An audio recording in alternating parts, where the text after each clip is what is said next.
Shalom, Israel. First and foremost, I'd like to give all praises, honor, and glory to Yahweh, Bahashim, Yahweh Shai, Bahashim, Rakakadash. Double honors to beloved elders and apostles at Great Millstone that taught me this truth, and peace and salutations to all you hopeful Ledakim out there pushing this word in truth and in sincerity. This is going to be an in-transit lesson, just kind of rolling through the spirit, just bringing some topics to the limelight that have happened in the recent days.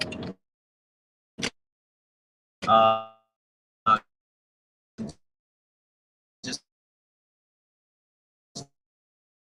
do a lesson. Like I said, I was watching GMSL San Francisco, and they were just bringing up some topics, and I said, man, you got to speak on this because there's so much going on right now.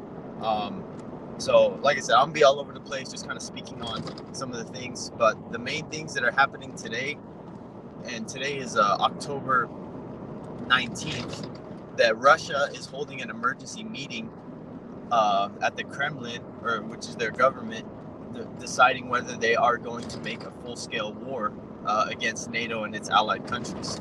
Because right now, Russia is kind of just massing its troops. It's mobilizing everybody close to the border of Ukraine, because the main thing that is in their war machine, that it's hard to make ground coverage when you have a lot of muddy ground. So just like if you guys know the history of Stalingrad and World War II, what happened with the Soviet Union and at World War II, when Hitler decided to go into the Soviet Union, Russia, you know, they got bogged down because of the heavy winters. So they've learned from that, and it's a lot easier to mobilize heavy tanks, etc., when you have a solid frozen ground. So we'll see what happens at the end of today with that meeting, you know. But I definitely know that things aren't slowing down. Things aren't going to get better. Things aren't going to go back to peace and safety. Things are only going to get more escalated and more brutal, really, when it comes down to it. But this is the scripture that I wanted to get, and I'm going to do my best to get as many scriptures as I can. But like I said, I'll be driving in transit, a little bit of windshield time, so I wanted to be able to, you know, throw a lesson up. But this is 1 Peter 4:7. But the end of all things is at hand. Be therefore sober and watch unto prayer. But from the top, but the end of all things is at hand. And that is the end of all things is the end of this world, end of Esau Edom's world, and the way that he runs society. Because the end of this world is the beginning of the new world to come, which is the world ruled by Jacob under Yahweh Bashim, Yahweh Shai, King David, and the respected order. But things are going to be run in righteousness, not in wickedness like it is today, because that is the end of this world. The world isn't going to disappear and get blown up like you see in apocalyptic movies. No, the world is just a transition of rulership. So I'll pull up the meeting that I was talking about of Russia. It said Russia has put Israel on notice over significant ongoing rumors that the Israeli government is preparing to supply Ukraine with military aid. So right now, we understand that Israel is starting to get all up in its feelings because they're seeing the videos pop up online of Russia using the kamikaze drones from Iran. And you know the history of Iran and Israel. They're like mortal enemies over there in the so-called Middle East. And what that's going to do is it's going to bring in another big player into the war arena. Because before this article came out, and before Russia started using the Iranian kamikaze drones, Israel was just giving humanitarian aid. They weren't giving any weapons. They weren't doing anything like that to supply military means to harm Russian soldiers. But that is going to shortly change. And we understand, too, that this is going to be a world war eventually, and all these countries are going to get involved in some way, shape, or form, whether it be in a crossfire or directly in a conflict. So another article that I wanted to bring up is something that I really do like talking about because it's something that deals with my field, is the housing market. The housing market is showing more signs of getting stressed out to the point that it could pop, because they're saying this bubble's gonna pop, this bubble, that bubble. Well, it's coming, and I've done multiple videos on it, on the same subject. Like for an example, the numbers that I put in my last video was the month of March in one of the towns that I work in. The amount of permits pulled was 130 for just 1 month alone. But in the month of September, there was only 24 permits requested. So it went from 130 new home starts to only 24, which is a pretty big difference. And this is an article that I'll read that was on Yahoo off of Fortune magazine. And this was posted on October 3rd, so it's a little late, but it is still as relevant today as it was then. This is Wall Street. The U.S. housing market to see the second biggest home price decline since the Great Depression. The amount of prices that were being sold, the amount of houses, and for the prices they were being sold at in the year 2020, forward 2 years till now, every 2 weeks, the real estate agents in the subdivision that I work at, they change the price of the homes to a lower amount. And what that's doing is it's opening up the market to more clients, because, obviously if something's cheaper, more people have the option to buy it. So this is the article real quick, and then I'll move on. This is the national home price declines are uncommon, but it does occur on occasion. It happened in the early 1980s, then again in the early 1990s, and most notably in the years following the 2008 housing crash. That said, sharp home price declines are incredibly rare. Only the Great Depression and the Great Recession saw nationwide home prices fall in the double-digit range. So that's thousands and thousands and thousands of dollars. So, there's that. Moving on, we're going over to now the so-called Middle East, dealing with OPEC. And OPEC are just a group of nations, and really those nations that are represented in OPEC are really run by the rich Saudi Arabian or the so-called Middle Eastern families. And one of them threatened Biden that they're going to cut their oil even more, after they even said that they're going to reduce it by 2 million barrels a day, which is like damn near nothing. This is on October 18th. This was yesterday. This is Biden now considers telling American businesses to stop investing and expanding to delay the OPEC production cut. And as Republicans demand, he tap into domestic resources or domestic sources. And those domestic sources that they're talking about is the Keystone Pipeline. That was one of the first things that Biden shut down when he came into office. So all this is just culminating to more famines, more woes, more shortages. Not to mention the chip shortage that's going to be happening in China, because they had a lot of their workers quit that were doing chip manufacturing. But now the number one production of certain chips is actually in Taiwan, and China just had a meeting that they have once every 5 years. In the last meeting, they were addressing the issue with Hong Kong. This meeting, they said the issue with Hong Kong is done. Tension over. So, that is just another woe and another red flag, another sign to the things that are coming in the future.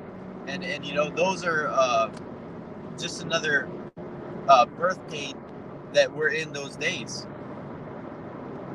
Let me see if I can get another article here.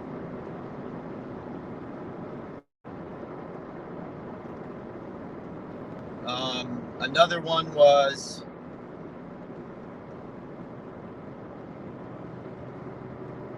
Slovakia, Israel.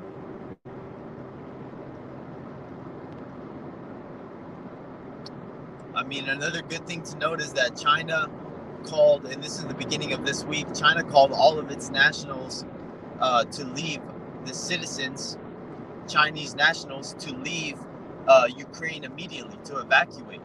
So they know, working hand in hand as an ally of Russia, kind of what's coming.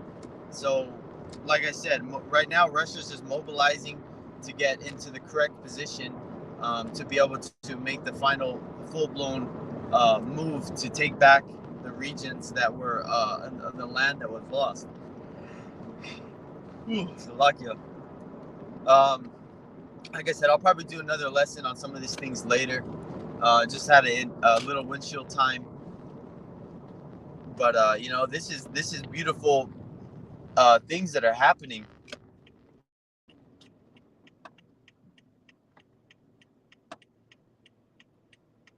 And I'll get one more and I'll close out. Like I said, I just wanted to bring some of these topics, like we're seeing, you know, with this Kanye thing, with the Yee thing. I'm gonna call him Kanye, but you know, that's what I've known him as. What the fuck is Yee? So, and it's just another example of being a controlled agent, because as you've noticed, the anti-Semitic rhetoric is coming back in the media again, you know, and they want that, and that's all by design. So ultimately they can come after the prophets. Ultimately they can switch their attention towards the men on the highways and byways, get them off the street, you know, take down, have even more reason to be able to adjust the algorithms to take out any anti-Semitic talk, which if you go against anything of the small hat, big nose people, you're going to get blackballed, you know. And that's why, you know, as the men of the Lord, we're not bound by any contracts. You know, we don't have a handler saying what we can and cannot say to the public, or how we can conduct ourselves. You know, we're going to tell you straight out. We're not going to give a fuck about your feelings. We don't care about whatever title you try to put on us saying we're anti-Semitic this, anti-Semitic that, when then you just had this fucking coon Ice Cube, when when he's all about talking about, oh yeah, we need to come together as a people, you know, stop doing this and stop doing that, when you see another so-called black artist actually being about something and able to put his life on the line, you know, to bring out some truth, because Kanye ain't doing nothing more than what's scripted for him. You know, he's not going out on some conscience trip saying, oh yeah, this has got to be for my people. No, he's just a controlled agent. He's bought and paid for a long time ago. I'll pull up that quote, that tweet, I guess you say, that Ice Cube put up this morning, which is kind of like, you know, it's kind of bullshit, but here we go. Oh man, I just exited out. Slovakia is there. Try to pay attention to. Here it is. This is a tweet off Ice Cube's page, because, you know, Kanye, he got kicked out of Twitter, Instagram, JP Morgan Chase Bank stopped doing business with him, all because of what he posted on social media. So if they can do it to this rich and famous and powerful guy, how much more so the prophets that are, you know, regular working 9-to-5s? You know, we have no power to stop anything that these devils try to do to us when they try to roll on us, to an extent, because we have a hedge around us. You know, they're not going to be able to touch us unless it be the Lord's will, unless we put our hand to do wickedness, you know. But if you're an elect man, you're going to be taken care of no matter what these devils try to blackball or throw up on the media, saying the prophets are this or the prophets are that, because we know that's going to happen. And it's not like they've already been doing that already. You can look up 2 major projects that the government has funded years ago. One of them is Project Megiddo, and if you look it up, there's 5 so-called extremist groups, and one of them was the so-called Black Hebrew Israelites, but I recommend everybody look it up. It's called Project Megiddo. And then you can also look up another one off the Southern Poverty Law Center, and type in Hebrew Israelites into the Southern Poverty Law Center, and you'll look up all the different major groups that are on the scene right now. But going back to the tweet that Ice Cube put out, he said, I hate that my name was dragged into this drunk champs bullshit. I don't know what Yee meant by his statements. you say, oh, so now this guy doesn't know anything about it when he's had songs talking about, being Jake before. So going back to it, this is the tweet by Ice Cube. You're gonna have to ask. You're gonna have to ask him. I didn't put the batteries in his back. Please leave my name out of all this anti-Semitic talk. I'm not anti-Semitic and never have been. So that's just a please to try to make sure that your masses, that your fucking overseers, are happy with you. They're saying, oh, they're looking at all the other so-called black celebrities right now and saying, all right, who's gonna agree with him? Who's gonna agree with him? And if you agree with him, then that means that you're gonna get blackballed too. But if you put something on your platform and say, no, we're all equal. God made everybody equal. There's no such thing as diverse and different. No, we're all the same. No, that's all bullshit, man. Yeah, how convenient it is to say that now after you raped, robbed, and pillaged, took this whole fucking land, destroyed whole civilizations, cultures, peoples. You can't just go in and say, oh, world peace, we're all equal. That how convenient it is now, after the damage has been done. So, and expect more, because I don't think Kanye's done with putting out some of his interviews. Even though they're going to try to take as many off the internet as they can, they won't be able to take them all, because there's too much internet reposting going on, and his videos are circulating through the internet. But again, any publicity is good publicity. So these people that may have been heard about the Hebrew Israelites, they're really going to start looking into it now, because all the Kanye fans, even if some of them may be, just looking at it because they saw Kanye say it. Well, some of those Jakes could get, swayed into the truth because they come across the elders and apostles and start learning, So everything, it is for Yahweh Bashem Yahweh Shai. Like the scripture says, you can do nothing against the truth, but for the truth. So all this backlash that Kanye is getting is just reinforcing the truth that we know. Because if it wasn't such a big deal and it was just some bullshit, like saying, oh yeah, fairy godmother is real. Okay, cool. That's what you believe. Yeah, sure. Believe whatever the fuck you want. They wouldn't really care. But since it's truth and it has facts behind it, now it's an issue. Now it's something that they gotta make sure to cover up or control the narrative. Like the chariots, like the UFOs, the UAPs. The government was forced to bring out a whole declassified documents saying that they've been monitoring them, and et cetera, to try to control the narrative as best they can. Because if not, then people will say whatever they want and exactly what they are, and what the prophets have been saying that they are. The chariots of the Most High are run by the angels. Those are the angelic vehicles. So, all this narrative of trying to control what Kanye is saying is not gonna profit anything. Ultimately, this truth is coming out on a large scale through the internet every single day. So what they're gonna have to do, speaking as a man, is they're gonna have to ultimately crash the whole internet. They're gonna have to pull this truth out, which is prophecy, because it does say there will be a time of the famine of the word. And Ezekiel 33:33, then shall they know that a prophet is being among them.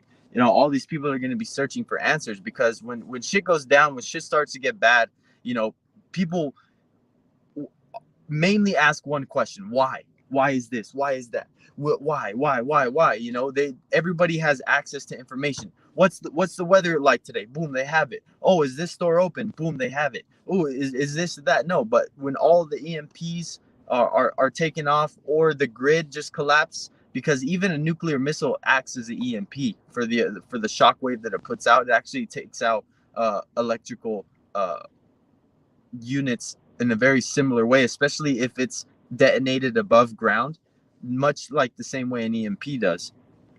So, I know I was kind of just throwing a bunch of news articles and headlines out there, but I hope that this lesson, was edifying in any way, shape, or form, and just a reminder, to always stay in the news, even watch like CNN and NBC, like the bought and paid for, news industries, just to hear what they're saying. you know, because it's good to get uh, knowledge from both sides of the field. You know, like the saying goes, keep your friends close, but your enemies closer. You know, because we have to understand that these devils, you know, are really crafties in their subliminals that they put in messages, in the news, movies, etc. You know, watch everything with the spiritual eye and spit out the bones. You know, obviously they're not going to be 100 on everything, but use what you can, spit out what you can't. So, you know, Abu Ratazah, that this lesson was edifying in any way, shape, or form. But with that being said, I'd like to give all praises, honor, and glory to Yahweh, Bahashim, Yahweh Shai, Bahashim, Rakakwadash. Double honors to the beloved elders and the apostles at Great Millstone, and peace and salutations to all you hopeful elect Akim out there pushing this word in truth and in sincerity. And to the Akim, Wa Akwath, the water for tuning in. And until next time, Shalom.